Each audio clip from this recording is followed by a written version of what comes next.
I don't see that.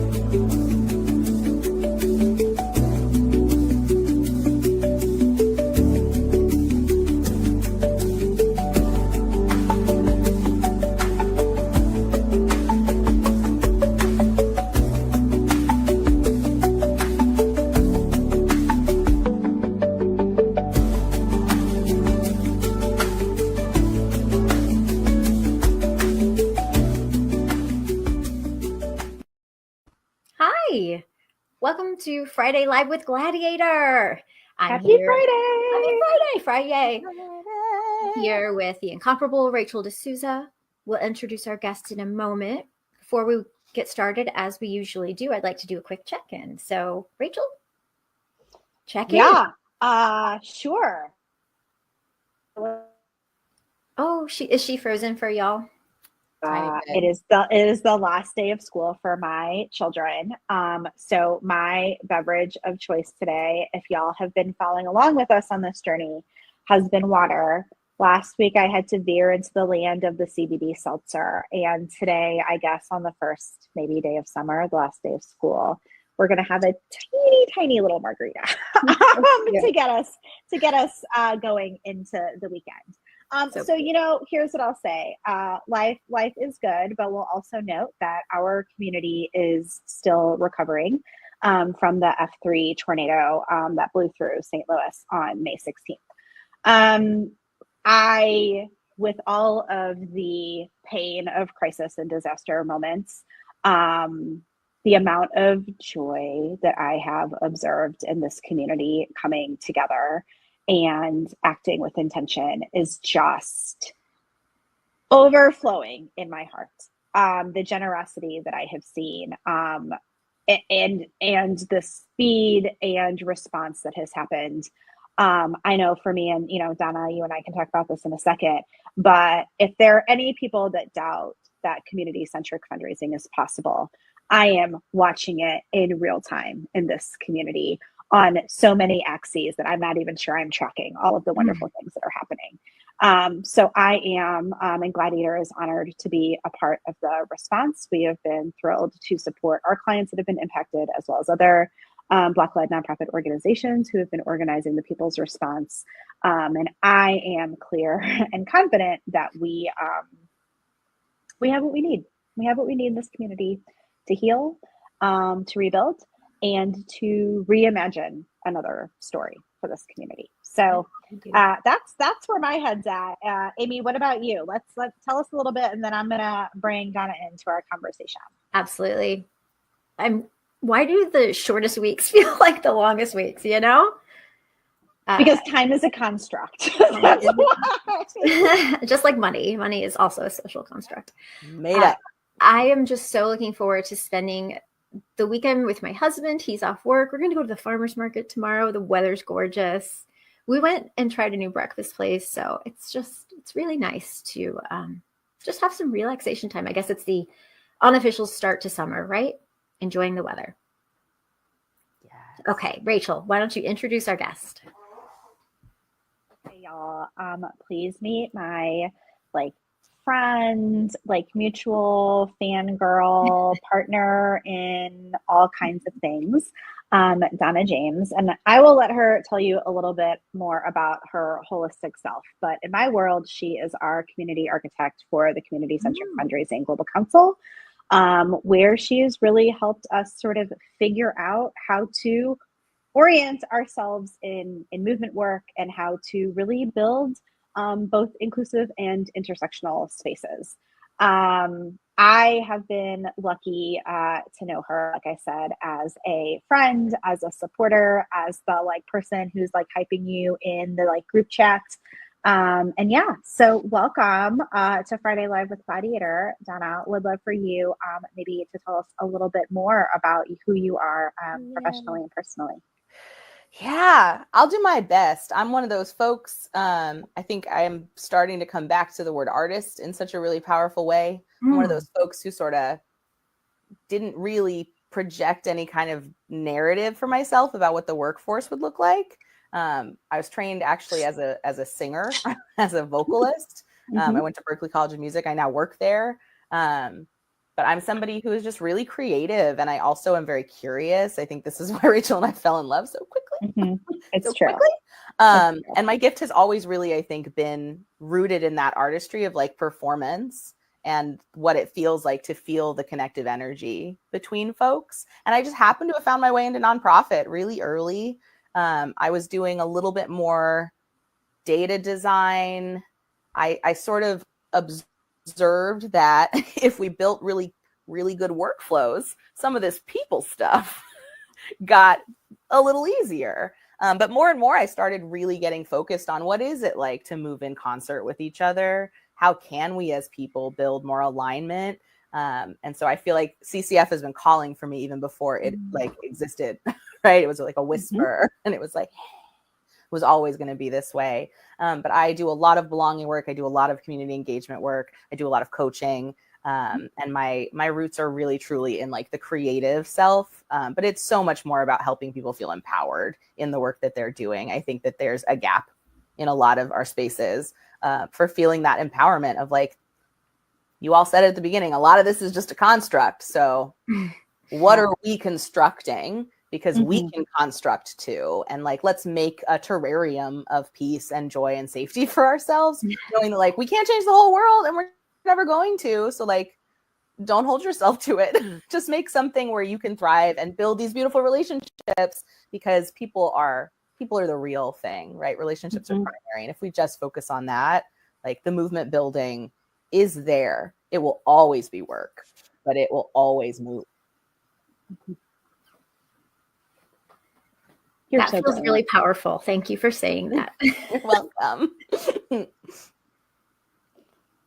So how did you and Rachel actually meet? Sorry, I'm a little like teary-eyed because I just needed to hear that today. I appreciate it so much. Yeah, you're welcome.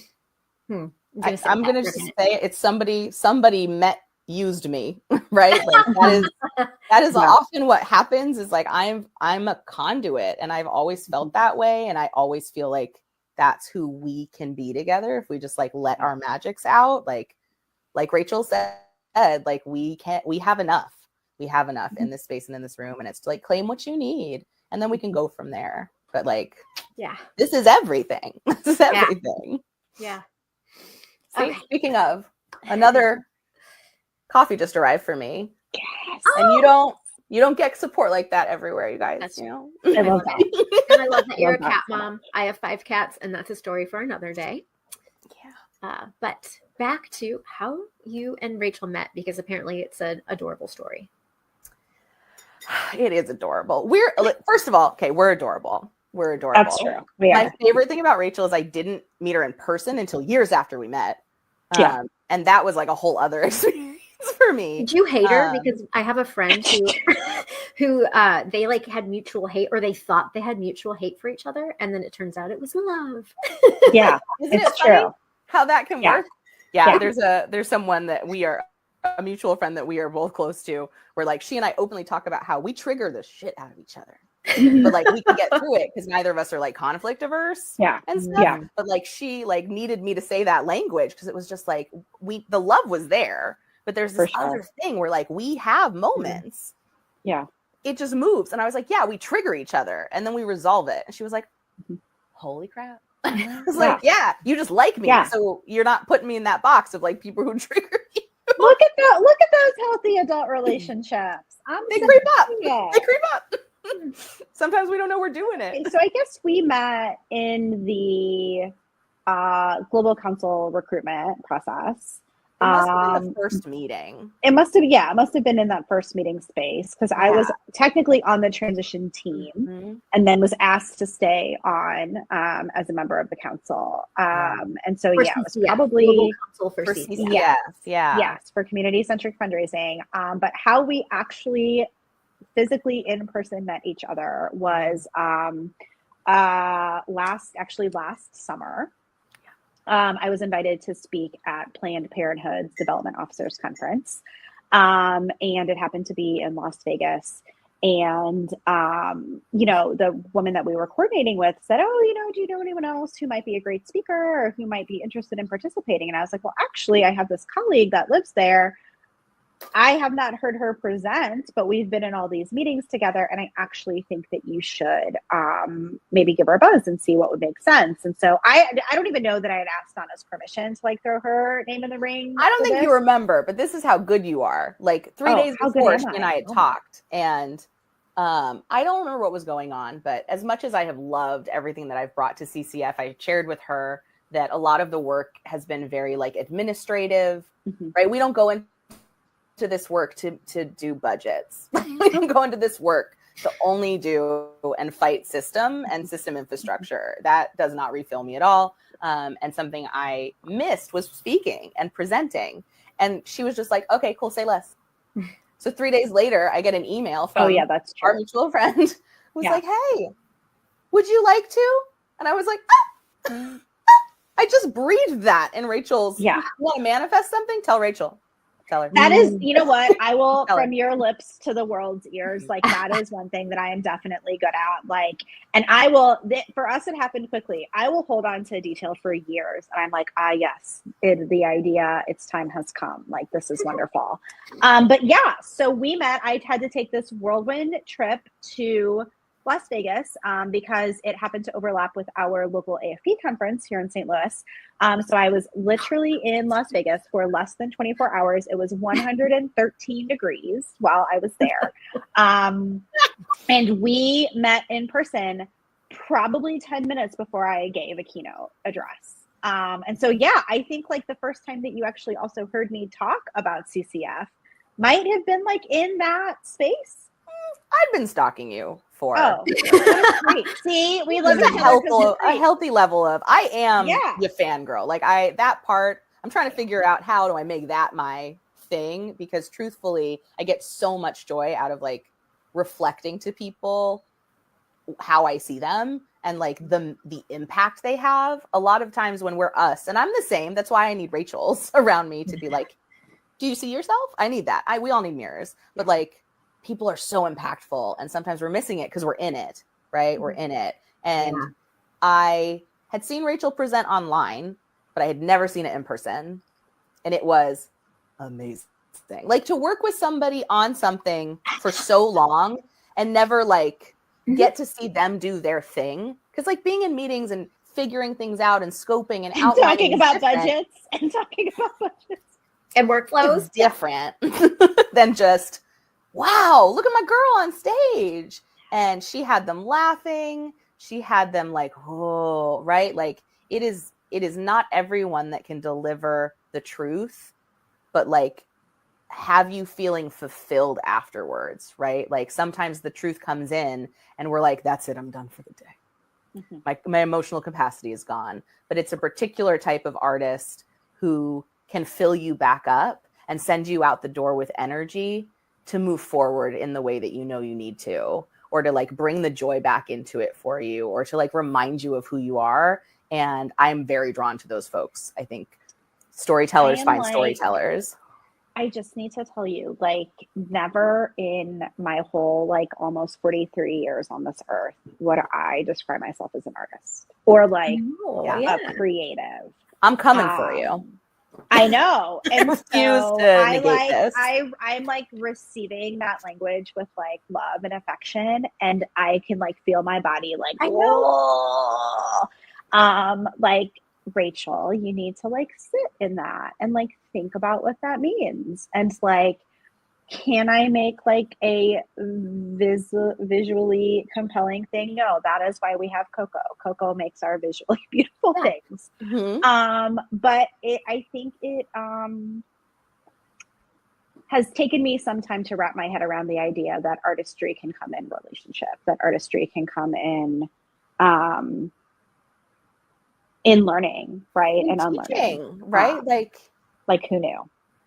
I think everybody is an artist and has this creative impulse, and it's whether or not you let it in with the work, right? And to me, it's like you can be an expert at your work, but then there's people that bring it to a level of artistry where it's not about doing the work well, it's about doing the work caring for the purpose and message that they live for and like exist for. And I've met like IT folks where I'm like, artist. Yeah.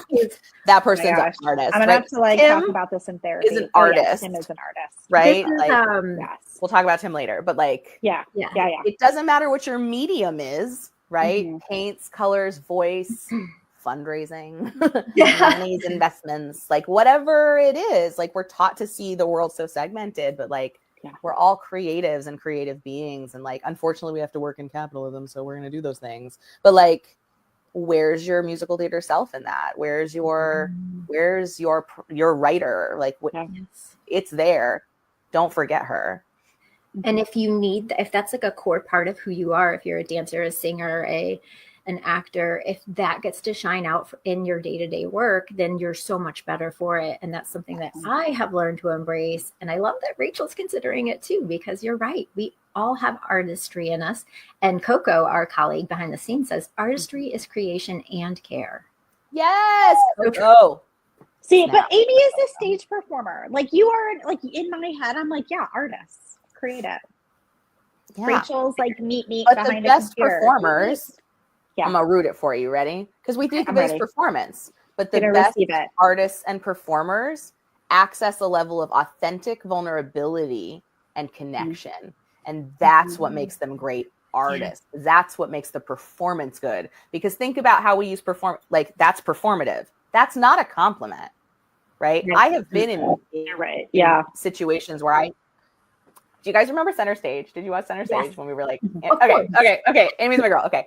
There's a moment where with like the prima ballerina type archetype who's in it, where someone says like, I can see all of the effort behind it.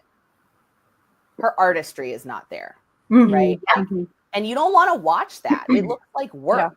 I don't want to watch someone work. Like, that's not fun, right?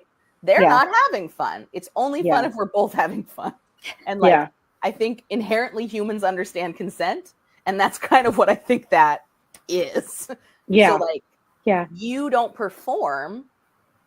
That just means you have a natural ability of storytelling. Sure. You could apply some kind of craft to it. We could give Rachel a role where she's like, I don't know, attendee number 3, and she'd own that role and like blah, blah, blah, blah. But like, you just do it through yourself and your work. And I really do truly hope that, especially in this phase, we all can start thinking like that. Because I'm so with Coco. I'm like, that's where the care lives. I'm like, again, I received this with love. And also I'm like adding it to the list I need to talk about in therapy.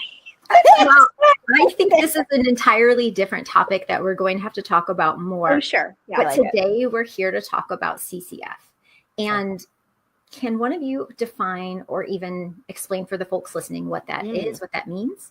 Yeah. This is when I'd normally point to my girl Rachel because she does the thing, but I'll say it the way I say it. Yes. CCF to me is about doing the work of not just fundraising within nonprofits, but nonprofit work without gaslighting ourselves about the history of this land.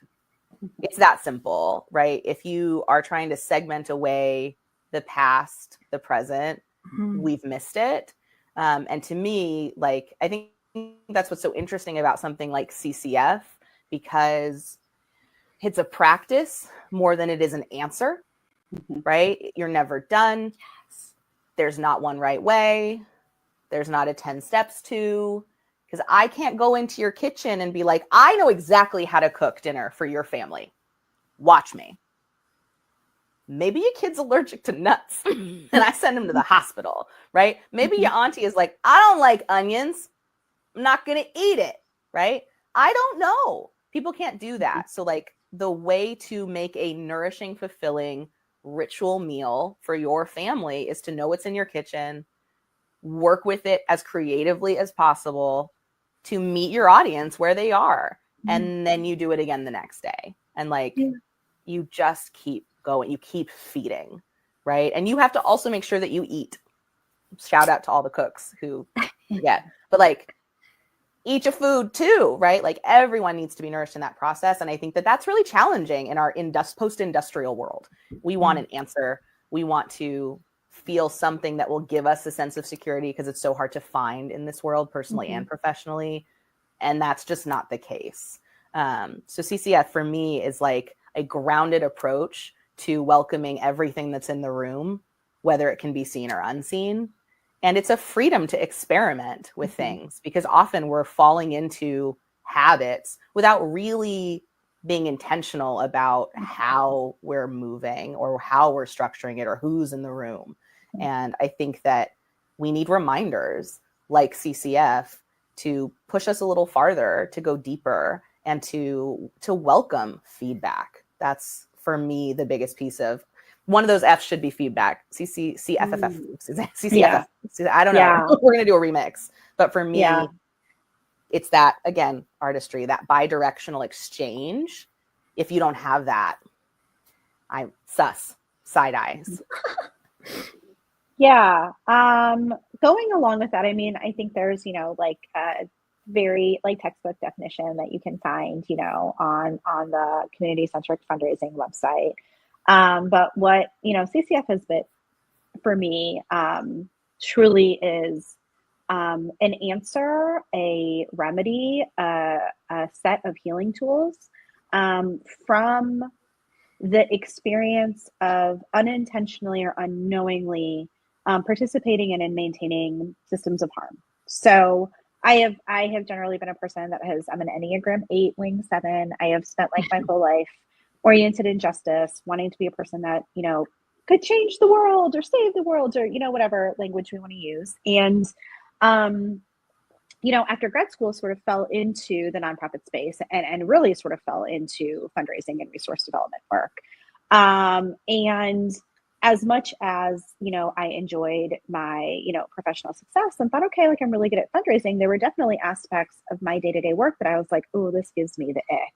And I and people keep telling me I'm supposed to feel good about it, but there's something that feels really ick about it. And so when I, moved on to another nonprofit job shortly before I founded Gladiator, was working with a grassroots organization with a very sort of local base that didn't have it was a school. They didn't really have giving sort of set up. It was my job to sort of come in and be the founding director of development. And a lot of the things that I tried in that community, working with people of all kinds of intersectional identities, backgrounds, lived experience, amounts of wealth or not, was that when you give people an opportunity to be generous, they will show up. And so it really, for me, sort of turned this idea, like sort of how I've been brought up in the space of traditional fundraising and traditional philanthropy. You open the business journal or you look at the annual report and you make the list of prospects who have this sort of capacity. And here's, the 100 or 500 families that are wealthy that we're going to like target and whatever, at the expense of not engaging, the other 97% of the world who has something and desires to give, right? So I use the term healing when I think about community-centric fundraising. I really honor Dāna's language of using the terminology of practice, because I also think in this sector we're real scared of change. We excel at scarcity. We excel at sort of like this weird binary competition with each other, these very like win-lose propositions. And I think grounding yourself in the values of CCF gives fundraisers, gives people in the sector, gives the organizations permission to be creative again, permission to imagine a different world and a different way of being, to test, to try, to practice, and to ultimately, I think, build a way of organizing our communities, of organizing ourselves and our work, that transforms the sector away from harm reduction and really to a space where we are living in an organization's vision, right? We are building something that is sustainable in a way that like we don't have to keep organizations going or keep, right? Because we've solved the problem, we've changed the system. And that doesn't mean that there aren't going to be more problems, right? But I do think that being a part of this CCF movement is sort of a remedy to some of the sort of civil society ills that we have been experiencing, I would say over the course of the last 125 years, but really the last 40 have been a little tough, I think, in at least the global north, in terms of navigating, making sure that everybody has what they need. Well said. You all just participated in the Rooted in Rising conference. Anything you want to share about that? Oh, that felt good. It felt so good. We were so lucky to find support with Neon One, who is why we brought up Tim earlier. Tim has been a huge champion of CCF, real close with Rachel. And like, it is about coming together around shared goals, and saw an opportunity. He was such a good collaborator in that, like, I had things that I wanted to get done. I had a vision, right? Like, let's use this time strategically. It's not just about like teaching people stuff, because I fight down the idea that the sector isn't more equitable because people haven't learned enough. Yeah. That is not the problem. And as long as I'm a part of CCF, that's not going to be the lesson that we impart. It's not about like, they don't know how. It's not about you're not enough yet. It's not that. It's hard to move through power dynamics and cultural norms and change, to Rachel's point. So we used this time to really like, our origins with CCF and what we know about CCF are all different. It's a movement, right? It's not one thing. It's not a linear. It's not one entity. It is a movement, and it takes all of us, and it is for us and by us. And so I really wanted to give us a good starting point, because people do need that. So we spent that time doing a lot of storytelling, doing a lot of like grounding. Rachel has an amazing sort of what I think is like a good 101 of like, why CCF? Like, why is this here? And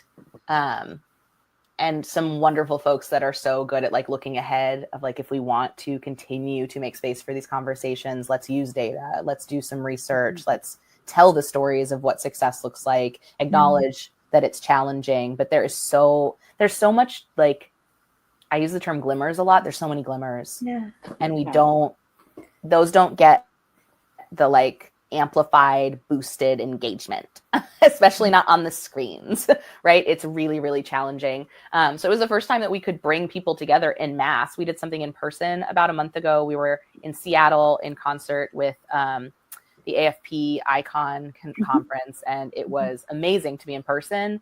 This was 350 people all together. And that who were there, but how many people did we have register?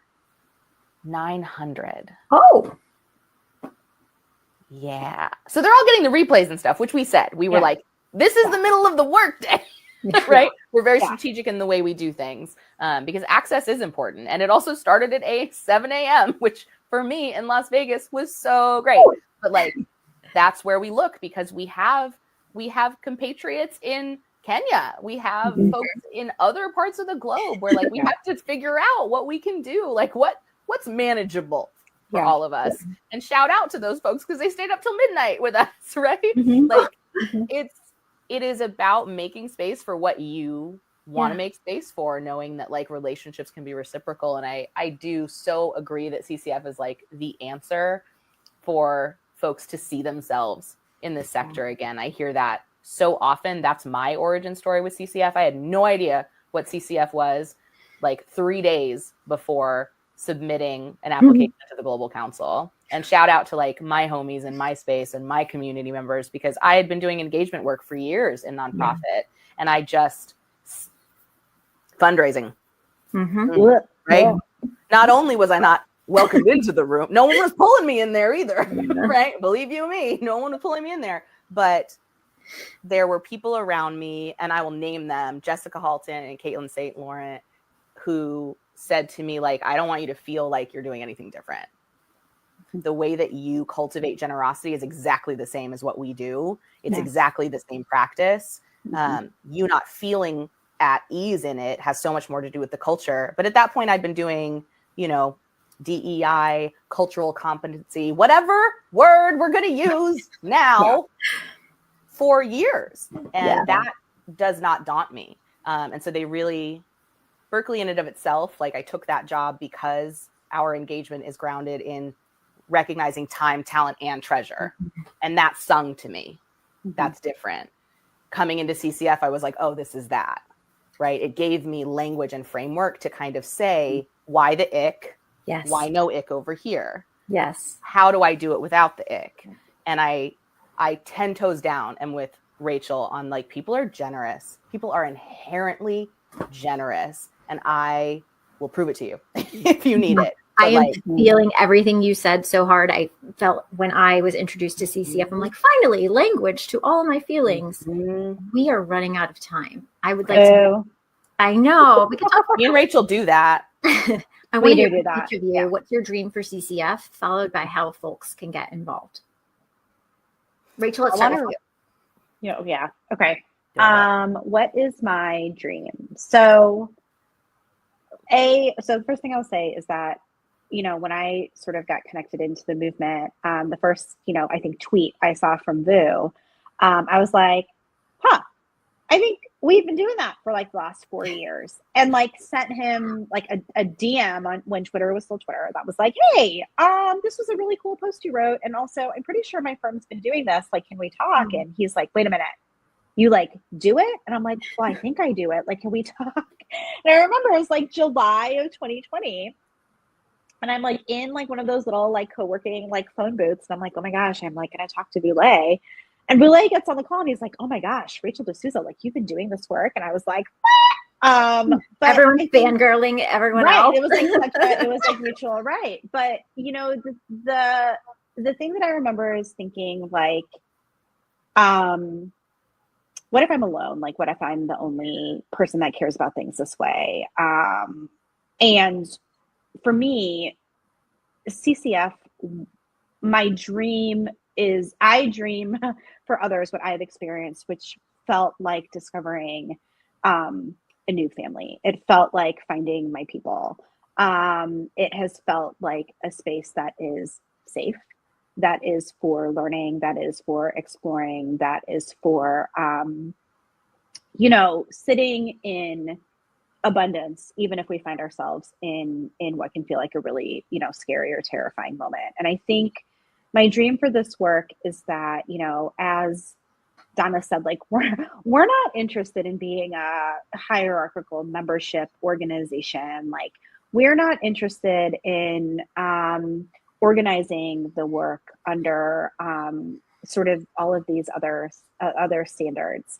When we think about movements, it means that a lot of different people with a lot of different ideas and talents and skills decide to use those things in pursuit of like a collective dream. And so I want more people to decide to like come to Alive. I want more people to decide to join our mighty networks. I want more people to check out the hub and find themselves in this, right? And find their place, figure out what they need to learn. I don't know that movements end. They feel really cyclical to me. And so it is my desire that, our community continues to grow. And with that, the systems that we have found ourselves kind of feeling stuck in will begin to give way to something new that we are reimagining together. That was so good. I'm just going to sit here for a second. Yeah. I think my dream for CCF is similar. I think I dream of it understanding that the most radical thing that we can do is just exist and keep it there, so that when the fundraiser who thinks they're alone in it, or there's leadership change and now they're not feeling as empowered to move the way they have been, right? Like, so that they have a place to come. And my dream and my hope for it is that it can be a space where folks can come to when their creativity has run out and like their light can get lit again, because I think especially in this dissonance that we're sitting in, there's a heavy, well, why bother? Yeah. There's a heavy disempowerment.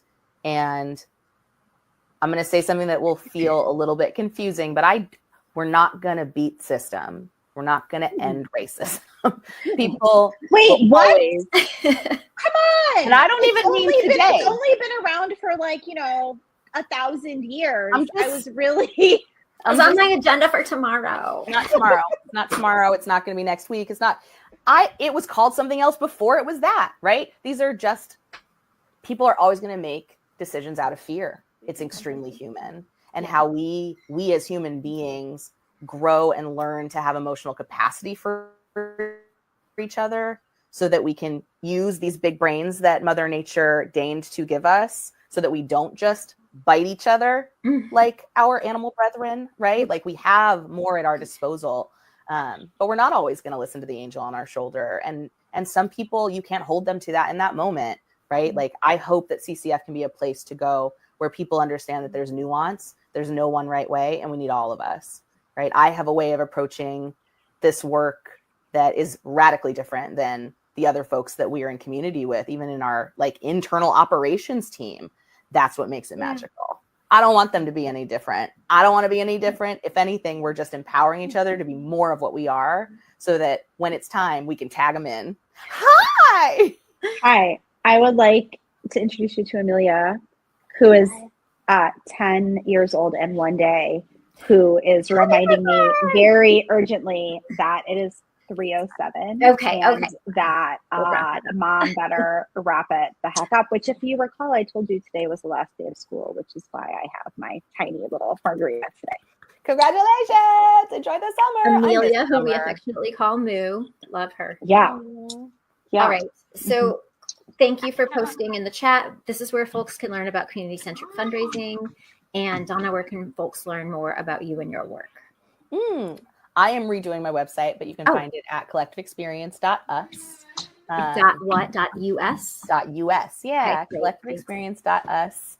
I don't know. We'll see what my next phase is. I'm kind of in a transition. As Rachel knows, I'm stepping out of the behind the scenes of CCF, but I'm really excited to lean into some of the work that she and I have been doing together because through this have really found what lights me up. And I think we should all be doing what lights us up right now because it's dark. So turn your light on. Yeah, stay tuned for some very exciting professional development collaborations between Collective Experience and Gladiator Consulting. Super excited. Rachel, any news about next week you want to share? Yeah. So next week, I am wildly honored to be in conversation with another CCF colleague, Esther, who you will meet. We co-authored a piece on the CCF Hub for Asian American Heritage Month today's last day, right? Today or tomorrow. And we're really excited to be convening a conversation in June about Asians in CCF and quite frankly, what our experience has been in sort of movement and justice work in North America as people who identify as non-Black people of color. So Esther will be joining us next Friday. I'm very excited to have all the feels in that conversation too, y'all. Like I'm gonna start weeping on Fridays too. Come here, get out your feels. All right. Thank you so much for joining. See y'all next week. All right. Happy Friday. Bye, friends. Bye.